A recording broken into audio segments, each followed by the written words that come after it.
Le ministère des Transports pointé du doigt par le coroner pour un accident mortel sur la 157. Le rapport du coroner dit tout ce qui a été fait sur la route 157 aurait dû être fait dès l'ouverture. La région prend les moyens de former de la main-d'œuvre qualifiée pour l'industrie aéronautique. Parce qu'on a monté la formation en fonction des besoins de l'industrie.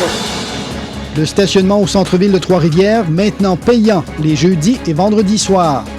Si on rend ces plages horaires-là payantes, à ce moment-là, on considère que ça peut ramener du commerce de la clientèle pour les commerces de détail. Et pour demain, à la météo, quelques nuages, mais aussi des percées de soleil.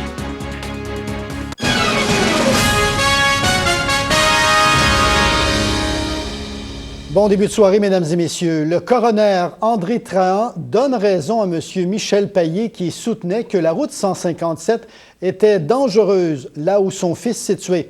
En septembre 2004, la voiture du jeune Guillaume Lefebvre-Payé a été emboutie à l'angle de la 157 et du rang Saint-Louis. Ghislain Morissette, à la suite de cet accident, le coroner recommande des modifications à la 157 à Mont-Carmel. Oui, exactement.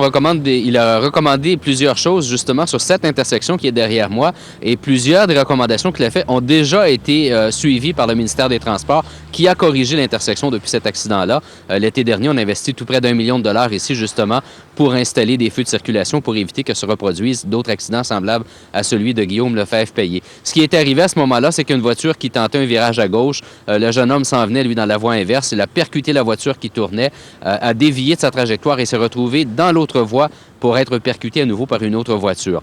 Alors, le coroner, ce qu'il demandait, c'est qu'il y ait des virages à gauche protégés pour justement éviter que l'histoire se répète, que la circulation soit éclairée à l'intersection, que ce soit mieux éclairé, ça ne l'était pas, maintenant ça l'est, et qu'il y ait des feux de circulation justement pour éviter des accidents de la sorte. Et il demandait également une chose qui n'a pas été suivie, il demandait que la route soit bien identifiée. Le rang Saint-Louis n'est pas identifié ici à l'intersection.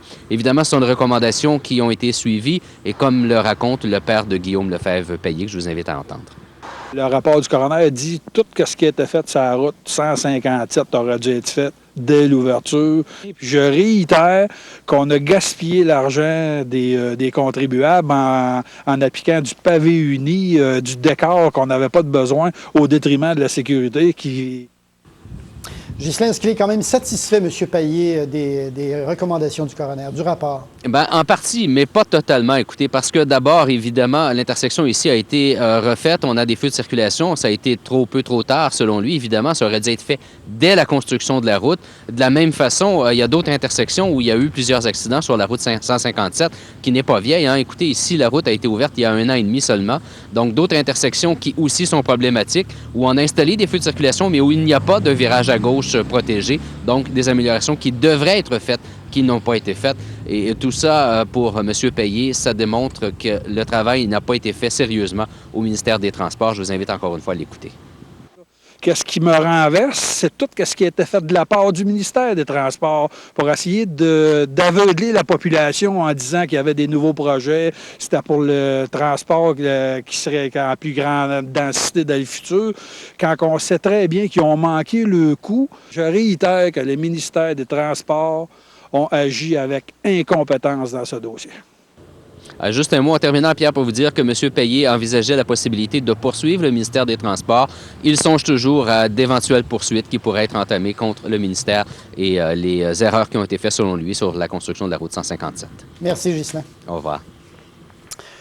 Le conducteur d'un camion a eu tout un choc tôt ce matin. La benne de son véhicule, qu'il avait omis d'abaisser, a presque arraché une passerelle du Grand Prix de Trois-Rivières.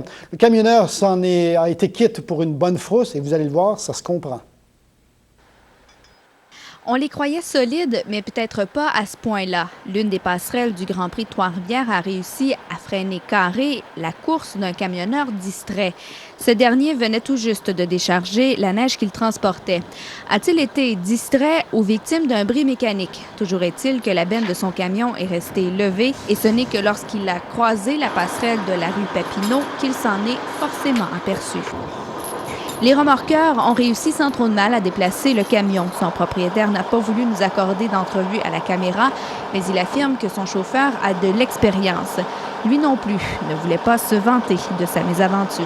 On voit bien que la passerelle a été passablement endommagée. On va devoir la remplacer. C'est une opération qui coûtera entre 75 et 100 000 $.